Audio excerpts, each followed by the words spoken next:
የኔ ፍላጎት የእናንተም ፍላጎት የመላ ኢትዮጵያ ፍላጎት ብዬ የማስበው ኢትዮጵያ፣ ሱዳንና ኢጅፕት ከ300 ሚሊዮን ያላነሰ ህዝብ አላቸው። በጣም ከፍተኛ ቆዳ ስፋት አላቸው። ወጣት ህዝብ አላቸው። በጋራ ብንሰራና ብናመርት ለድፍን አፍሪካ እንበቃለን። በቂ ሀብት አለ። ወርቁም፣ ውሃውም፣ መሬቱም ጉልበቱም አለ። የሚሻለው አብሮ መስራት ነው። ያ ካልሆነስ ያው እንመቀኛኛለን እንጂ መጓዝ እንደው አይቀርም እና እንደዛ እንዳይሆን በእኛ በኩል ከግብጽ ጋር በስምምነት በድርድር በመግባባት መስራት ማድረግ እንፈልጋለን። ማንም ሰው በዚህ ምድር ላይ ማንም ሰው በህይወት እያለን በጉልበት የሱን ፍላጎት እኛ ላይ ኢምፖዝ ማድረግ አይችልም። ኢትዮጵያውያን ለዚህ አልተሰራንም፣ አንችልም።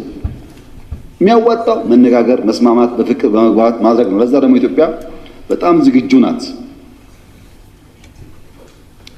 ህዳሴም እንዳያችሁት በረከት ነው ያመጣው። ለሁሉም ምንም ጥፋት የለውም፣ በረከት ብቻ ነው ያመጣው። ወደፊት የሚሰራም ካለ እንደዚሁ ማለት ነው። ሌላውን በሚጎዳ መንገድ አናቅድም፣ አንሰራም። አብረን ለመጠቀም እናቅዳለን፣ አቅም በፈጠረ ደግሞ እናለማለን። ይሄ መጠቀም እንጂ መጉዳት በውስጡ የለበትም ማለት ነው።